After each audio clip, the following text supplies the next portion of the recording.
ಎಲ್ಲರಿಗೂ ನಮಸ್ಕಾರ. ನಾನು ನಿಮ್ಮ doctor B K Ramapraveen, Janata Ayurveda Hassan. ಓಂ ನಮೋ ಧನ್ವಂತರಿ ಮಾದರಿ ಓಂ ಸಹಸ್ರೈ ವಂದಿರ ಪಾದಪದ್ಮಂ ಲೋಕೇಜರೂಪಿ ಮೃತ್ಯುನಾಶಂ ತಾತಾರಂ ವಿಷಂ ವಿದೋಷಧೀನ ಧನ್ವಂತರಿ ರಮಾನಾಥಂ ಸರ್ವರೋಗ ನಿವಾರಕಂ ಆಯುರ್ವೇದ ಪ್ರವರ್ತಾರ ವಂದಿಪೇಶದಾಯಕಂ.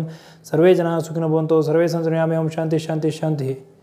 ಇವತ್ತಿನ ವಿಷಯ ಪಾದಹರ್ಷ, ಅಂದರೆ ರೆಸ್ಟ್ಲೆಸ್ ಲೆಗ್ ಸಿಂಡ್ರೋಮ್, RLS ಅಂತ ಕರೀತಾರೆ. ಇದನ್ನು ವಿಲ್ಲಿಸ್ ಎಕ್ಬಾಮ್ ಡಿಸೀಸ್ ಅಂತಲೂ ಕರೀತಾರೆ. ಈ ಒಂದು ಕಾಯಿಲೆ ಅಂದರೆ ಏನು, ಅದು ಬರಲು ಕಾರಣ ಏನು, ಲಕ್ಷಣ ಏನು, ಅದು ಯಾವ ರೀತಿ ಕಂಡುಹಿಡಿತಾರೆ, ಅದಕ್ಕೇನು ಚಿಕಿತ್ಸೆ, ಪರಿಹಾರ ಅನ್ನೋದನ್ನು ಈ ಸಂಚಿಕೆಯಲ್ಲಿ ತಿಳಿಸ್ಕೊಡ್ತೀನಿ. ನಮ್ಮ ದೇಹದಲ್ಲಿ ಪ್ರಮುಖವಾಗಿ ಕಫ ಹಾಗೂ ವಾತ ವಿಕೋಪ ಆಗೋದ್ರಿಂದ ಈ ಒಂದು ಪಾದಹರ್ಷ ಅನ್ನೋ ಕಾಯಿಲೆ ಕಾಣಿಸ್ತದೆ. ನೀವು ನೋಡಿರ್ಬೋದು, ಕೆಲವೊಬ್ಬರು ಕೂತಿದ್ದ ಜಾಗದಲ್ಲೇ ಕಾಲನ್ನ ಮೂಮೆಂಟ್ಸ್ ಮಾಡ್ತಾನೆ ಇರ್ತಾರೆ. ತೊಡೆ ಅಲ್ಲಾಡ್ಸೋದು, ಕಾಲು ಅಲ್ಲಾಡ್ಸೋದು, ಮೂಮೆಂಟ್ಸ್ ಮಾಡ್ತಾನೆ ಇರ್ತಾರೆ.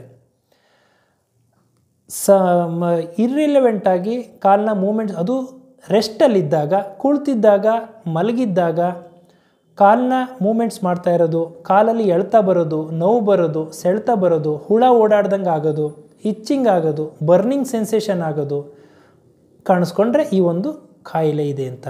ಇದು ಪ್ರಮುಖವಾಗಿ ಸಾಯಂಕಾಲದ ಸಮಯದಲ್ಲಿ ಹಾಗೂ ರಾತ್ರಿ ಸಮಯದಲ್ಲಿ ಹೆಚ್ಚಾಗ್ತದೆ. ಇನ್ನೂ ಕೆಲವರಲ್ಲಿ ರಾತ್ರಿ ಹೊತ್ತು ಮಲಗಿದ್ದಾಗ ಹಾಸಿಗೆಗೆ ಕಾಲು ಬಡಿತಾ ಇರ್ತಾರೆ. ಬೆಳಗ್ಗೆ ಅವ್ರನ್ನ ಕರ್ಕೊಂಡು ಬರ್ತಾರೆ, ಸರ್ ರಾತ್ರಿ ಎಲ್ಲ ಕಾಲು ಬಡಿತಾ ಇರ್ತಾರೆ ಅಂತ ಕೇಳ್ತಾರೆ.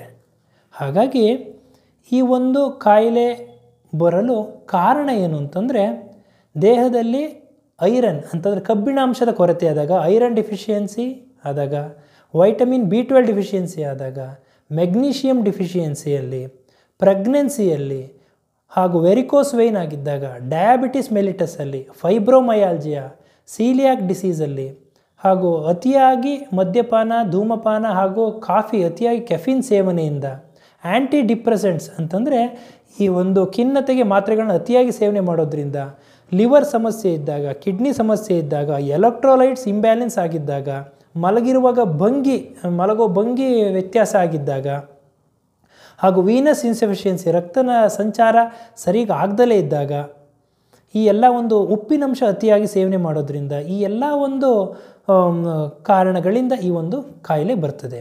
ಇದು ಯಾವ ರೀತಿ ಬರ್ತದೆ ಅಂತಂದರೆ, ಪ್ಯಾಥೋಫಿಸಿಯಾಲಜಿ ಹೇಗೆ ಅಂತಂದರೆ, ನಮ್ಮ ದೇಹದಲ್ಲಿರ್ತಕ್ಕಂತಹ ಎಲ್ಲ ಮಾಂಸಖಂಡಗಳನ್ನ ಆ್ಯಕ್ಷನ್ನಿಗೆ ಪ್ರಮುಖವಾಗಿ ಬೇಕಾಗಿರ್ತಕ್ಕಂಥ ಒಂದು ಭಾಗ ಅಂತಂದರೆ ಬ್ರೈನ್ನಲ್ಲಿ ಥಲಾಮಸ್ ಹಾಗೂ ಸಬ್ಸ್ಟ್ಯಾನ್ಷಿಯಾ ನೈಗ್ರಾ ಅಂತ ಏರಿಯಾ ಇದೆ. ಇದು ನಮ್ಮ ದೇಹದ ಎಲ್ಲ ಮಾಂಸಖಂಡಗಳನ್ನ ಮಸಲ್ ಆ್ಯಕ್ಷನ್ಗೆ ಪ್ರಮುಖವಾಗಿ ಬೇಕಾಗ್ತದೆ. ಈ ಒಂದು ಥಲಾಮಸ್ ಹಾಗೂ ಸಬ್ಸ್ಟ್ಯಾನ್ಷಿಯಾ ನೈಗ್ರಾದಲ್ಲಿ ಡೋಪಮಿನ್ ಅನ್ನೋ ಅಂಶ ಜಾಸ್ತಿಯಾಗಿ ಐರನ್ ಅಂಶ ಕಡಿಮೆ ಆದಾಗ ಈ ಒಂದು ಕಾಯಿಲೆ ಉಂಟಾಗ್ತದೆ.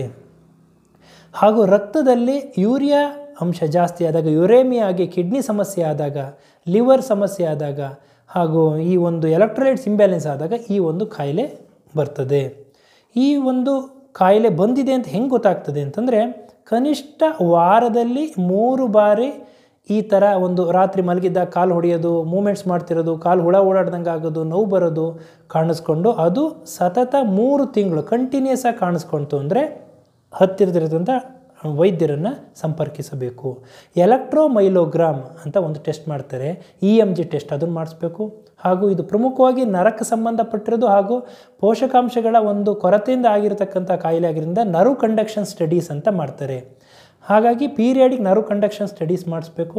ಹಾಗೂ ಎಲೆಕ್ಟ್ರೋಲೈಟ್ಸ್ ಟೆಸ್ಟ್ ಮಾಡಿಸ್ಬೇಕಾಗ್ತದೆ, liver function test, kidney function test, ಇವೆಲ್ಲದೂ ಟೆಸ್ಟ್ ಮಾಡಿಸಿ ಕಾಯಿಲೆ ಇದೆ ಅಂತ ಕಂಡಿಡ್ಕೋಬೇಕು.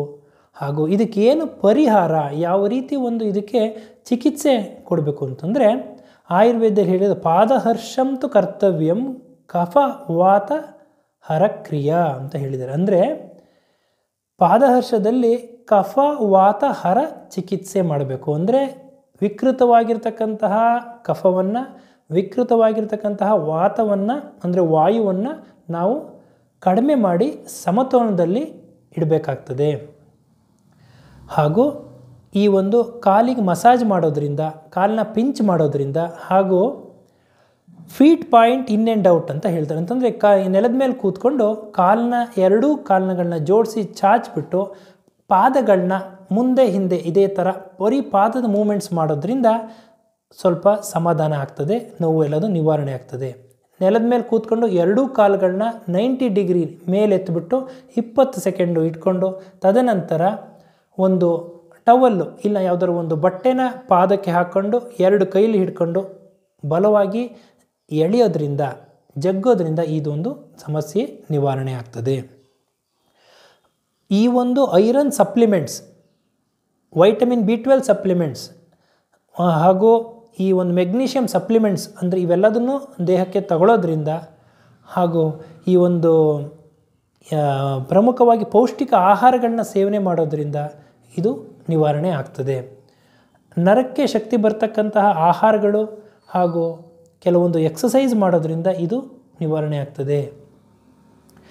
ಆಯುರ್ವೇದದಲ್ಲಿ ಹೇಳಿರ್ತಕ್ಕಂತಹ ಅಭ್ಯಂಗ ಅಂತಂದರೆ ಮಸಾಜ್, ಅಭ್ಯಂಗ ವಿತ್ ಕ್ಷೀರಬಲ ತೈಲ ಅಂತಂತ ಹೇಳ್ತಾರೆ. ಅಭ್ಯಂಗ ಮಾಡೋದ್ರಿಂದ ಸ್ವೇದನ ಫೋಮಂಟೇಷನ್ ಅಂತಂದರೆ ಮೆಡಿಕೇಟೆಡ್ ಫ್ಯೂಮ್ಸ್ ಅದನ್ನು ತಗೊಳ್ಳೋದ್ರಿಂದ ಪತ್ರಪಿಂಡ ಸ್ವೇದ, ಕೆಲವೊಂದು ಇಂಟರ್ನಲ್ ಮೆಡಿಕೇಷನ್ಸ್ ಅಂತಂದರೆ ಅಗ್ನಿತುಂಡಿ ವಟಿ ಹಾಗೂ ಆರೋಗ್ಯವರ್ಧಿನಿ ವಟಿ ಹಾಗೂ ಈ ಮಹಾಯೋಗರಾಜ ಗುಗ್ಗುಲು, ಪತ್ರಪಿಂಡ ಸ್ವೇದ, ದಶಮೂಲಾರಿಷ್ಟ, ಬಲಾರಿಷ್ಟ, ಆಮೇಲೆ ಈ ಒಂದು ಕಷಾಯಗಳನ್ನ ಕೆಲವೊಂದು ಕಷಾಯಗಳನ್ನ ಸೇವನೆ ಮಾಡೋದ್ರಿಂದ ಹಾಗೂ ಈ ಬ್ರಹ್ಮರಸಾಯನ, ಬ್ರಾಹ್ಮೀವಟಿ, ಪಂಚಗವ್ಯ ಘೃತ, ಬ್ರಾಹ್ಮಿ ಘೃತ, ಈ ಒಂದು ಮಹಾಯೋಗರಾಜ ಗುಗ್ಗುಲು, ಈ ಎಲ್ಲ ಒಂದು ಔಷಧಿಗಳನ್ನ ಆಯುರ್ವೇದ ವೈದ್ಯರನ್ನು ಸಂಪರ್ಕಿಸಿ ಸೂಕ್ತ ಸಲಹೆ ತಗೊಂಡು ಸೇವನೆ ಮಾಡಬೇಕು.